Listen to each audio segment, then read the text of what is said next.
So where do we begin?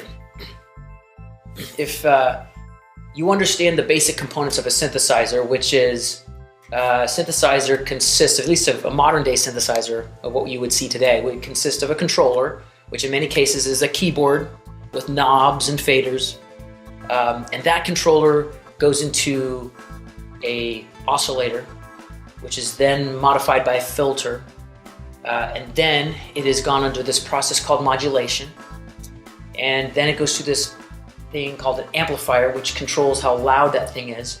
And that amplifier is controlled by another thing called an envelope. And finally, you've got global controls that kind of control everything. And then it exits out a speaker to your ears for you to hear it. Did you get that? You know, if that all made sense to you, then great. You don't need this course. You know, go have fun and do it. But for the rest of us, when I first examined that, I'm like, yeah, what? Yeah, I didn't understand any of that. So we're gonna break it all down. We're gonna break down, and really at the heart of every synthesizer, whether it's a old analog synthesizer from the 70s or some of the new software digital ones from today, they all have this component called an oscillator. And again, it's a physics term, or actually it's a scientific term or a mathematical term that most of us are like, well, I have an oscillating fan. Is that what are we talking about with oscillation? We're going to dive into it. But before we go there, I think the best way to understand the way synthesis works from a sound design standpoint, we have to kind of understand what sound is about. And so in order to have a foundation of synthesis, let's kind of take a brief moment and rewind back to our 5th grade, 6th grade science class, where they spent about 5 or 10 minutes on this thing called sound. So we're going to break it down. Okay, so here is sound in a nutshell. Sound is a vibration. So for instance, if I were to take my hand right here and I were to go like that, I just kind of moved it in your direction. Well, what I did that you didn't see, well, you saw my hand move. What you didn't see is that I actually created, through the air molecules that you can't see, I created a pressure wave, meaning that I pushed the air, and as I pushed the air, it created a wave that started pushing the air this way. Now, if I had done this in water, you'd be able to see a little better. If I run my finger along the top of the water, you'd see a ripple kind of making its way through the water. Well, air molecules move very much the same way. If I move my hand this way, I'm pushing air molecules in that direction.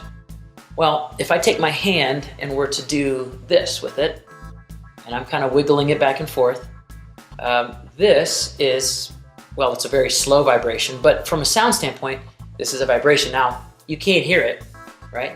Can you hear that? No, you can't hear that. No, I can't hear that either. And the reason why is because our ears were designed to hear only certain frequencies. Oh man, what's a frequency? Here's what a frequency is.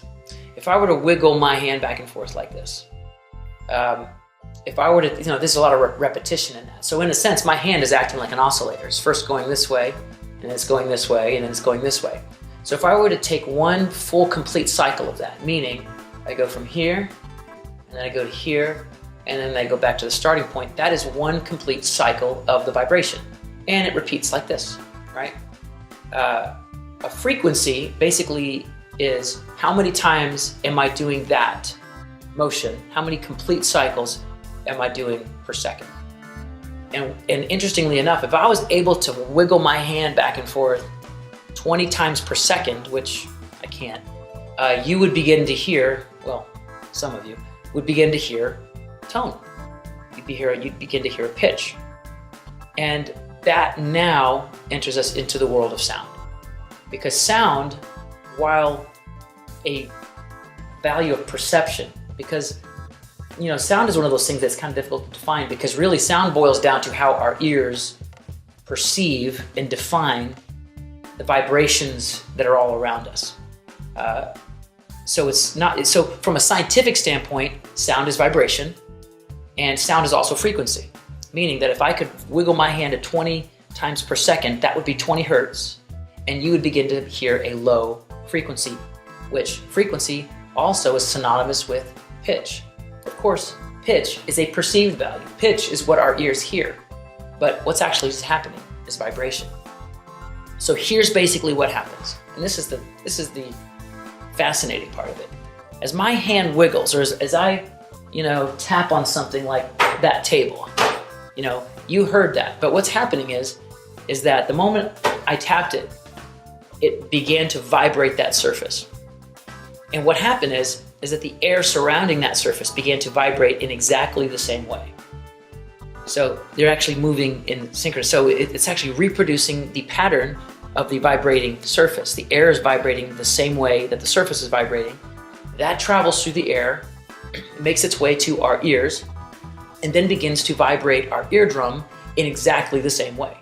So there's this process of replication and traveling through the air, making its way to our ears, and then our brains and our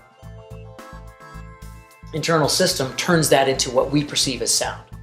So sound is merely, hey, maybe animals hear in the same way that we do, maybe not. But what we know as humans, we get to perceive the vibration of me hitting that table as sound.